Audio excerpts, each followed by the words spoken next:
పరిశుద్ధ గ్రంథంలో నుంచి 119వ కీర్తన 37వ వచనాన్ని మనం ఈ ఉదయకాలంలో ధ్యానిద్దాం. వ్యర్థమైన వాటిని చూడకుండా నా కన్నులు తిప్పివేయుము, నీ మార్గములలో నడుచుకొనుటకు నన్ను బ్రతికింపుము. హల్లెలూయా. దేవుని నామానికి మహిమ కలుగును గాక.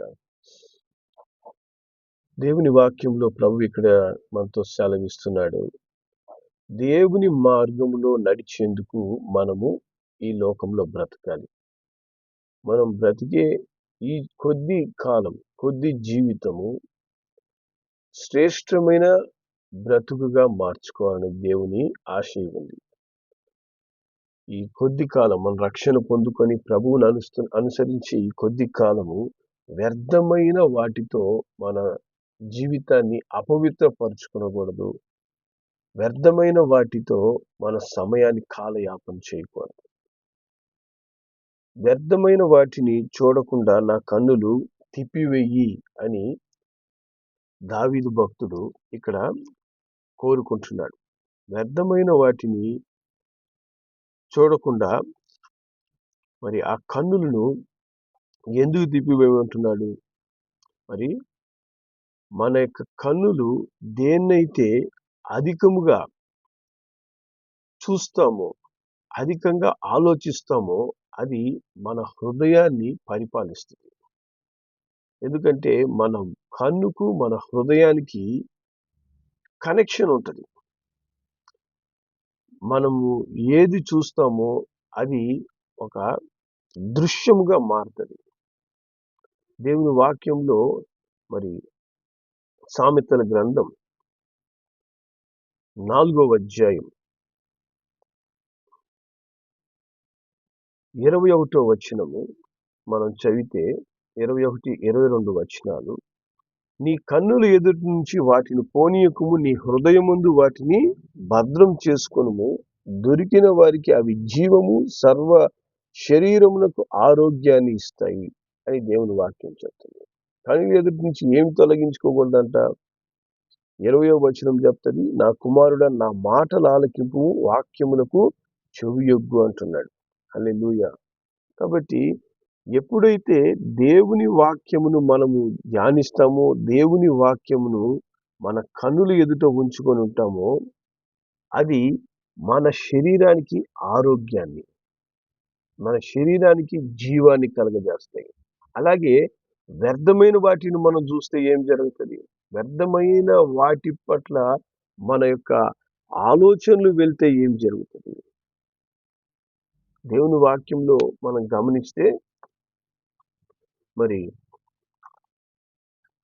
లూకా సువార్త 11వ అధ్యాయం 34, 35 వచనాలు మనం చదివితే ఇక్కడ వాక్యం చెప్తుంది, నీ దేహమునకు దీపము కన్నే గనుక నీ కన్ను తేటగా నుంటే నీ దేహమంతయు వెలుగుమయమై ఉండును. అది చెడినదైతే నీ దేహము చీకటిమయమై ఉండును. కాబట్టి నీలో నుండి వెలుగు చీకటై ఉండకుండా చూచుకొనుము అంట దేవుని వాక్యం.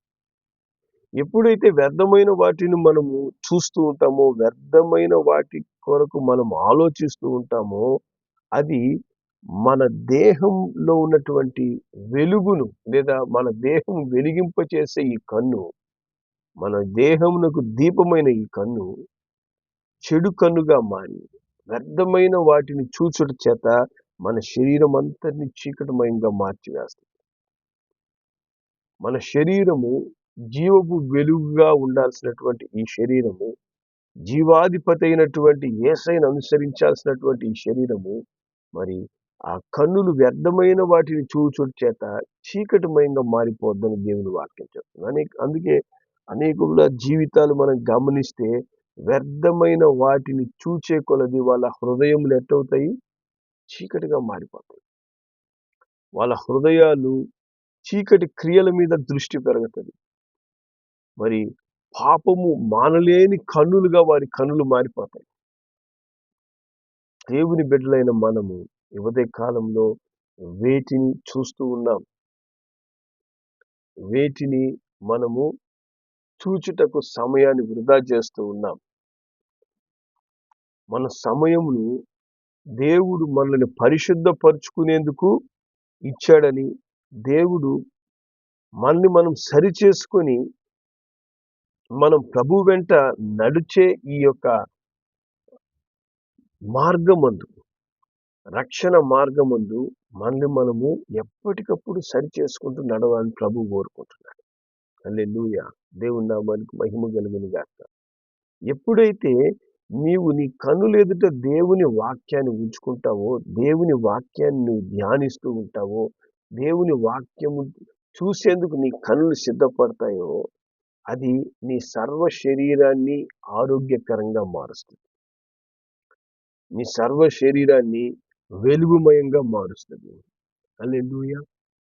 దేవుని నామానికి మహిమ కలుగును గాక. మరి 19వ దావీదు కీర్తన 8వ వచనంలో మనం చదివితే, 19వ కీర్తన 8వ వచనం మనం చదువుదాం. యెహోవా ఉపదేశం నిర్దోషమైనవి, అవి హృదయమును సంతోషపరచును. యెహోవా ఏర్పరిచిన ధర్మము నిర్మలమైనది, అది కన్నులకు వెలుగిచ్చును. హల్లెలూయా. దేవుని నామానికి మహిమ కలుగును గాక. దేవుని ఉపదేశము లేదా దేవుని వాక్యము అది నిర్దోషమైనది.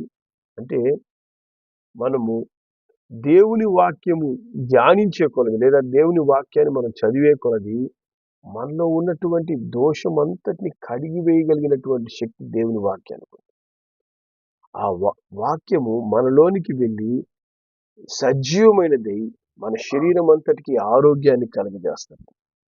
అది మన కన్నులకు వెలిగిస్తుందంట. హల్లెలూయా. మనము వాక్యమును గాక వ్యర్థమైన వాటి మీద మనం ఎప్పుడైతే దృష్టి ఉంచుతామో, మన కన్నులు మరి పాపమును కోరుకునే విధంగా లేదా లోకము వైపుకు మన కను దృష్టి అధికంగా పెడతామో, అది మన శరీరం అంతటిని చీకటిమయంగా మారుస్తుంది. చీకటిమయంగా మార్చి వెలుగులో నడవలేని పరిస్థితి, వెలుగులో నడవలేనటువంటి జీవితాలుగా మన జీవితాలు మారిపోతాయి. మరి అపోస్తుల కార్యములు 28వ అధ్యాయం 27వ వచనము దేవుని వాక్యం ఈ విధంగా చెప్తుంది. ఈ ప్రజలు కనులార చూచి చెవులార విని మనసార గ్రహించి నా వైపు తిరిగి నా వలన స్వస్థత పొందకుండునట్లు వారి హృదయము కొవ్వి ఉన్నది.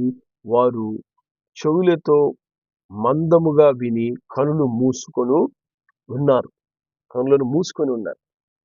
దేవుని నామానికి మహిమ కలుగును గాక. కాబట్టి మన కనులతో ఎప్పుడైతే అపవిత్రమైనటువంటి పనులు దుష్టుడు చేయించడానికి ప్రేరేపిస్తాడో, ఎప్పుడైతే మన కనులు అపవిత్రమైన వాటిని ఆకర్షిస్తుందో లేదా అపవిత్రమైన వాటిపై మన దృష్టి వెళుతుందో, దేవుని వాక్యం ఇక్కడ చెప్తుంది స్వస్థత పొందకుండునట్లు, అనగా మనం మారు మనసు పొంది రక్షణ పొందకుండునట్లు మన హృదయాలు కొవ్వినవిగా మారిపోతాయి. చూడండి, పాపం చేయువాని యుద్ధకు వెళ్ళి మనము రక్షణ సువార్తను బోధిస్తే లేదా యేసు ప్రభు గురించి ఒక మాట చెప్తే అతను ఎలా ఉంటాడు, ఎట్లా రియాక్ట్ అవుతాడు? అతను మరి కోపంతో ఊగిపోతుంటాడు. మాకన్నీ తెలుసు, నువ్వేం చెప్పాల్సిన అవసరం లేదంటాడు. నువ్వు మట్టుకే పరిశుద్ధుడివే అని మాట్లాడతాడు.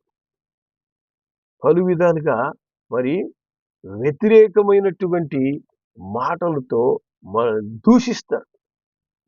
ఎందుకని? దేవుని వాక్యం చెప్తుంది వాళ్ళ కనులు, వారు పాపం మానలేని కనులు, వారు వ్యర్థమైన వాటిని చూస్తున్నటువంటి కనులు కలిగి ఉండగా వాళ్ళ హృదయాలు ఏమైపోయినంట? కొవ్వి ఉన్నాయి. అందువల్ల వాళ్ళు స్వస్థత పొందలేకపోతున్నారు. వాళ్ళు చెవులతో విని కూడా వారి కన్నులు మూసుకొంచున్నారంట. దినమున దేవుని బిడ్డలు కూడా అనేకుల యొక్క హృదయాలు మరి కొవ్విన హృదయాలుగా మారిపోతున్నాయి. ఎందుకంటే మరి సాతానుడు ఏం చేస్తున్నాడు? వ్యర్థమైన వాటిని అధికముగా చూచే కన్నులుగా మన కన్నులను మారుస్తున్నాడు. అపవిత్రమైన వాటిని చూసే కన్నులుగా మన కన్నులను మారుస్తున్నాడు. మరి వ్యర్థమైన వాటిని చూచేందుకు మన చేతుల్లోనికి వాడు సెల్ ఫోన్లు ఇస్తున్నాడు. మన మన ఇంట్లో టీవీలు పెడుతున్నాడు. మనకు ప్రతి విధమైనటువంటి వ్యర్థమైన వాటి గురించి సంభాషించడానికి వ్యర్థమైనటువంటి వ్యక్తులైతేనేమి, మనుషులు కూడా వారి యొక్క వస్త్రధరణ ఎట్లా ఉందంటే అపవిత్రమైన వస్త్రాధారణలు వేసుకొని సంచరిస్తున్నారు. దానివల్ల కన్నులు చూడకూడనటువంటివి కన్నులు చూస్తున్నాయి, అపవిత్రమైన వాటిని కన్నులు చూస్తున్నాయి. వాటి ద్వారా మానవుని యొక్క హృదయము కొవ్విన హృదయముగా మారిపోతుంది. మానవుని హృదయము రక్షణ పొందలేని లేదా మారు మనసు పొందలేని హృదయముగా మారిపోతుంది. మన హృదయము దేవుని ఆలయమై ఉన్నది అని దేవుని వాక్యం సెలవిస్తుంది. హల్లెలూయా. మరి మన హృదయాన్ని అపవిత్రపరచడానికి మన కన్నులు మనల్ని ప్రేరేపిస్తూ ఉంటే మనం ఏం చేయాలి? దేవుని వాక్యం చెప్తుంది. యోబు గ్రంథంలో యోబు భక్తుడు చెప్తాడు. యోబు గ్రంథము 31వ అధ్యాయము, యోబు గ్రంథము 31వ అధ్యాయము మొదటి వచనాన్ని మనం చదువుదాం. నేను నా కన్నులతో నిబంధన చేసుకుంటుని, కన్యకను నేను ఎలాగు చూచుదును? రెండో వచనం చెప్తాడు, అలాగూ చేసినలా పరమందున్న దేవుని ఆజ్ఞ ఏమగును? ఉన్నత స్థలములనున్న సర్వశక్తుని స్వాస్థ్యం ఏమగును? కాబట్టి మనము దేవుని స్వాస్థ్యమై ఉన్నాం. మనకు దేవుడు కొన్ని ఆజ్ఞలు ఇచ్చి ఉన్నాడు. ఏం ఆజ్ఞలు ఇచ్చాడు? మనల్ని పరిశుద్ధంగా జీవించమన్నాడు. నేను పరిశుద్ధుని గనుక మీరును పరిశుద్ధులై ఉండుడి అని చెప్పన్నాడు.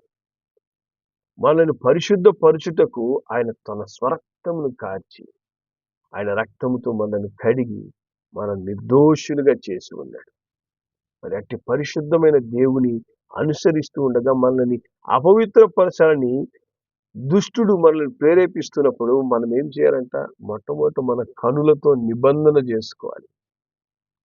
యోబు భక్తుడు చెప్తున్నాడు, నేను నా కనులతో నిబంధన చేసుకుంటున్నాను, నేను పాపమును చూడను.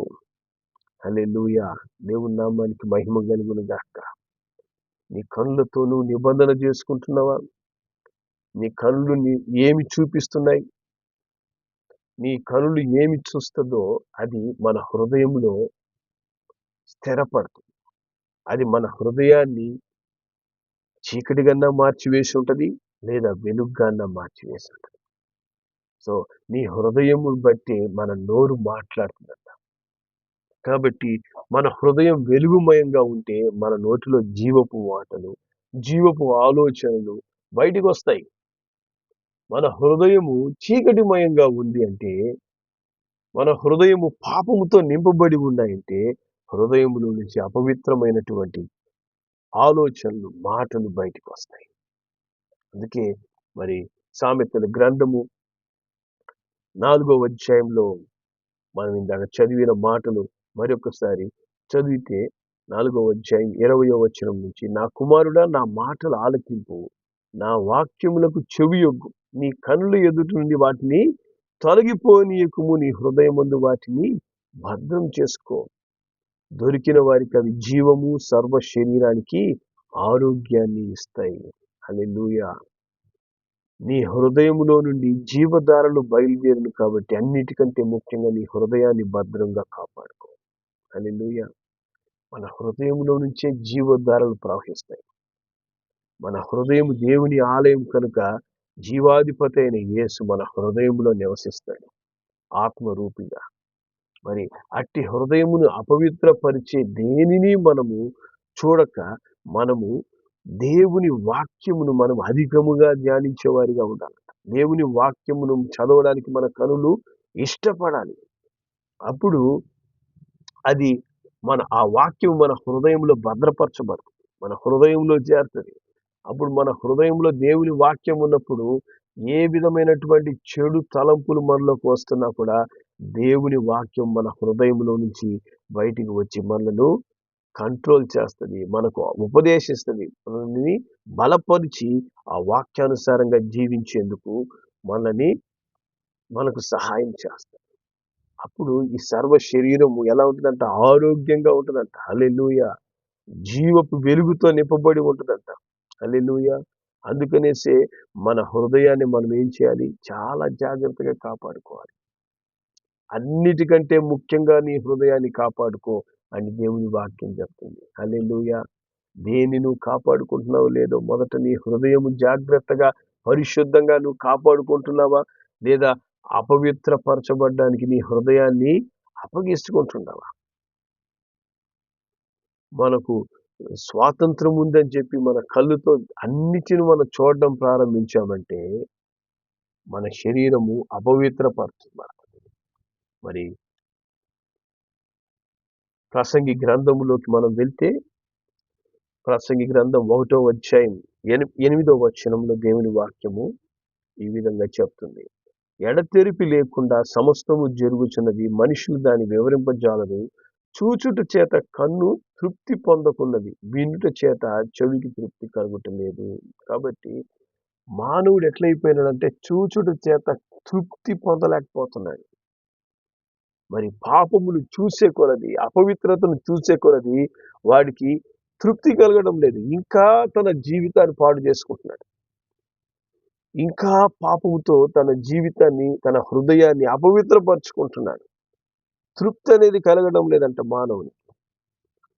కాబట్టి ఈ యొక్క తృప్తి పొందలేని కనులతో అపవిత్రతను సాతానుడు చూపించి వాడి చేత పాపమునకు ప్రేరేపణ కలగజేస్తున్నాడు. పాపము చేసేందుకు వాడిని కంట్రోల్ చేస్తున్నాడు. అందుకే దేవుని వాక్యం చెప్తుంది ప్రసంగి గ్రంథంలోనే 11వ అధ్యాయం 9వ వచనంలో, మరి యవనుడా నీ యవనమందు సంతోషపడు, నీ యవన కాలమందు నీ హృదయం సంతుష్టిగా ఉండని, నీ కోరిక చొప్పున నీ దృష్టి యొక్క ఇష్టము చొప్పున ప్రవర్తించు. అయితే వీటన్నిటిని బట్టి దేవుడు నిన్ను తీర్పులోనికి తెచ్చునని జ్ఞాపకం ఉంచుకో. కాబట్టి నీ దృష్టి యొక్క ఇష్టం చొప్పున నువ్వు ప్రవర్తించేందుకు నీకు స్వేచ్ఛ ఉంది. నువ్వు ఏం చూస్తున్నావో, ఏం చేయాలనుకుంటున్నావో, ఏ విధంగా నువ్వు ఆలోచిస్తున్నావో అవన్నీ చేసేందుకు నీకు స్వేచ్ఛ అనేది దేవుడు ఇచ్చాడు. కానీ దేవుడు అంటున్నాడు వీటన్నిటిని బట్టి ఒకరోజు తీర్పు అనేది ఉంటుంది అనేది మనం జ్ఞాపకం ఉంచుకోవాలి. వీటన్నిటిని బట్టి దేవుడు తీర్పు చెప్తాడు. వాటన్నిటిని దేవుడు లెక్కడుగుతాడు ఒక దినంన. హల్లెలూయా! దేవుని నామానికి మహిమ కలుగును గాక. అందుకే 10వ వచనం చెప్తుంది, లేత వయస్సు నడిప్రాయము గతించిపోవును గనుక నీ హృదయములో నుండి వ్యాకులము తొలగించుకో, నీ దేహమును చెరుపు దాన్ని తొలగించుకో అంటున్నాడు. నీ దేహాన్ని చెరిపేస్తున్నటువంటి అపవిత్రత నీ కన్నులతో చేయనియొద్దు. నీ దేహమును నాశనం చేసే అపవిత్రమైనటువంటి వాటిని నువ్వు చూడొద్దు. నీ హృదయములో నుంచి ఆ వ్యాకులాన్ని తొలగించుకో. నీ హృదయాన్ని పాడు చేసేటటువంటి దాన్ని నీ హృదయంలోకి చేర్చొద్దు అంటూ దేవుని వాక్యం చెప్తుంది. మన లేత వయసు నడిప్రాయం అన్ని గతించిపోతాయి. కానీ మనం చేసే క్రియలను బట్టి దేవుడు ఒకరోజు తీర్పు తీరుస్తాడని మనం జ్ఞాపకం ఉంచుకోవాలి. హల్లెలూయా! దేవుని నామానికి మహిమ కలుగును గాక. అందుకే దేవుని బిడ్డలైన మనము మన కన్నులతో నిబంధన చేసుకోవాలి. వ్యర్థమైన వాటిని చూడకుండా మన కన్నులు తిప్పివేసుకోవాలి అని దేవుని వాక్యము సెలవిస్తుంది మనకు. హల్లెలూయా! దేవుని బిడ్డలైన మనము అనుదినము ఇంకా నేను పరిశుద్ధతలోకి ఎదుగుతున్నానా, నేను పరిశుద్ధతలో నన్ను నేను సరి చేసుకుంటున్నానా, వాక్యానుసారంగా నా జీవితాన్ని నేను సరి చేసుకుంటున్నానా అంటూ మనం ప్రతినిత్యము దేవుని వాక్యమును ధ్యానించే వారముగా, వాక్యానుసారంగా మన జీవితాన్ని సరి చేసుకునే వారంగా మనం ఉండాలి. మత్తయి సువార్త 7వ అధ్యాయము 3వ వచనం నుంచి 5వ వచనం వరకు మనం చదివితే దేవుని వాక్యం ఇక్కడ చెప్తుంది, నీ కంటిలోనున్న దూలము నెంచక సహోదరుని కంటిలోనున్న నలుసును చూచుటయేలా. నీ కంటిలో దూలం ఉండగా నీవు నీ సహోదరుని చూసి నీ కంటిలోనున్న నలుసును తీసివేసుకోమని చెప్పనేలా. వేషధారి, మొదట నీ కంటిలో ఉన్న దూలం తీసివేసుకొనుము, అప్పుడు నీ సహోదరుని కంటిలో ఉన్న నలుసును తీసివేయుటకు నీకు తేటగా కనబడు. కాబట్టి మానవుడు ఎటువంటి వాడంటే ఎంతసేపటి ఎదుటివాడిలో ఉన్నటువంటి తప్పును చూస్తూ ఉంటాడు, కానీ తన తప్పులు గ్రహించడు. అందుకే దేవుడు అంటున్నాడు, నువ్వు ఎదుటివారి కంట్లో ఉన్నటువంటి నలుసును చూసే ముందు మన కంట్లో ఉన్నటువంటి పెద్ద దూలాన్ని మనం చూసుకోవాలి. ఈ కంటితో నేను ఎటువంటి క్రియలు నేను చూస్తున్నాను, ఏ విధమైన క్రియలు చూచుట చేత నా కళ్ళు అపవిత్రపరచబడ్డాయి, నా శరీరం అపవిత్రపరచబడింది, నా హృదయం అపవిత్రపరచబడుతుంది. ప్రభువా నైనా ఈ పాపం మానలేని ఈ కన్నులను మీరు పరిశుద్ధపరచయ్యా, పవిత్రపరచునైనా, నాకు సహాయం చేయండి ఆయన. మరి దేవుని వాక్యం చెప్తుంది, మొదటి పేతురు 2:14-15 పాపం మానలేని కన్నులు గలవారు శాపగ్రస్తులు అవుతారంట, వారు త్రోవ తప్పిపోతారని దేవుని వాక్యం చెప్తుంది. కాబట్టి మనము పాపం మానలేని కన్నులు మనకున్నట్లయితే మనము శాపగ్రస్తులం అవుతాము, మనం దేవుని మార్గాన్ని తప్పిపోతామనేది మనం జాగ్రత్తగా జ్ఞాపకం ఉంచుకోవాలి. కాబట్టి మన కన్నులు ఎప్పుడు కూడా అటు ఇటు చూడక నేరుగా చూడాలని దేవుని వాక్యం చెప్తాడు. మన కన్నులు ఎప్పుడు కూడా దేవుని వైపే ఉండాలి. నిన్ను రక్షించుకున్నటువంటి యేసు వైపు నీ దృష్టి ఉండాలి.